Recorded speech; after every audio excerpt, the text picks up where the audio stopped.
talent management, I think it can be seen as expensive and also time consuming. Yeah, and I wouldn't disagree with that to some extent. That the time consuming bit is, well, I've got to interview 5 people for one particular post, so that's part of your acquisition process.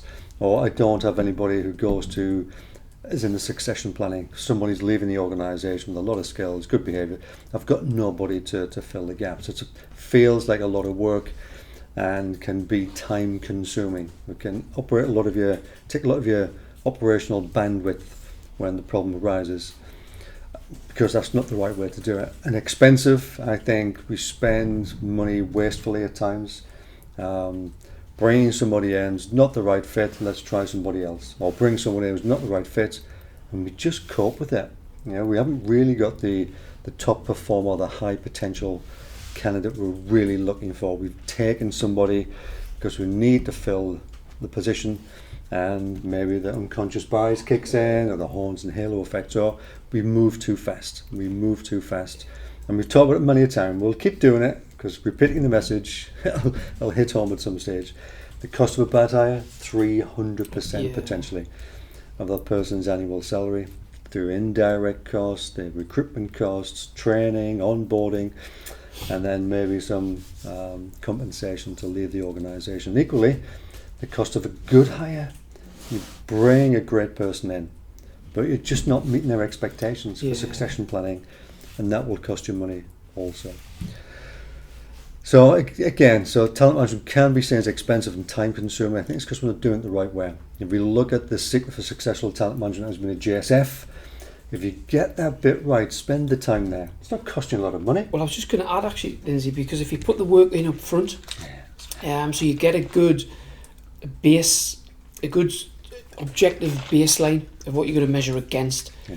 So you've got the line in the sand, you do the work up front, you understand what you're really looking for, and then in terms of time and cost and efficiency, because it's all automated, you're getting to the point where you can shortlist and get 2 or 3 people in front of you, because of course you still need to look at their CV, you still need the interview process, etc.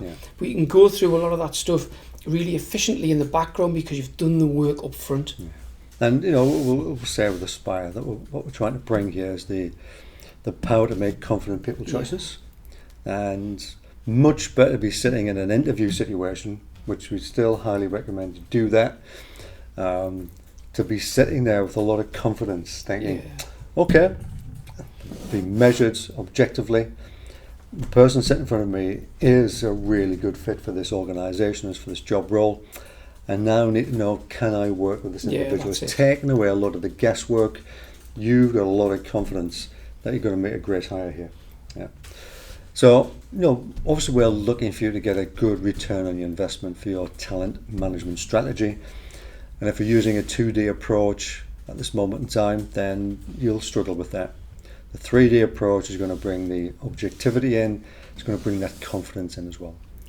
As we said before, we use very clearly the Harrison Assessment Predictive Analytics tool. Want to find out more? There's plenty of links in our content. There'll be a link in this one also. The JSFs are customizable from the 6,500 stock. So you can take the stock JSF and move that around to suit your organization. And again, it all sounds really complex, but it's not. And it's the entry into the environment, 20-minute smart questionnaire, and you do not need any particular levels of qualifications or experience to fill it in. Any organisation at any level, it's a 20-minute questionnaire. We'll share a couple of links actually to share some example reports of what they look like, so you can see success factors in different roles. But also the thing to point out as well is, Lindsay mentioned there, the 6,500 jobs in the library. We can measure someone against all of those jobs if you wanted. Obviously, not that you would want to, but the results all come from the same 20-minute questionnaire. So just to spin off on that then, so you've got an organisation, and they're using Harrison Assessment's Predictive Analytics, and they've got 5 job functions, which they would say are critical job functions. You have a JSF for every one of those. And then you can measure all your high potentials against those JSF so you can see, yeah, where they've got some development needs. Yeah. And some people might be ready potentially to jump into one of those roles now. Yeah. So you can actually do that internal recruitment stroke acquisition piece, which is called succession planning, and look at, is there any behavioural gaps? Okay, let's now start developing this individual ready for that next level as well. It's just like building an internal talent pool to feed into your succession planning. And as you've rightly said, look for gaps, develop now, but the development is aligned to something very specific, to the next step where that person could potentially move into. Because again, I think we've all probably got personal experience and we've seen it in others as well. You can be promoted to the next level based on your performance in the current level. You don't necessarily have the behavioural wherewithal to perform in that new role.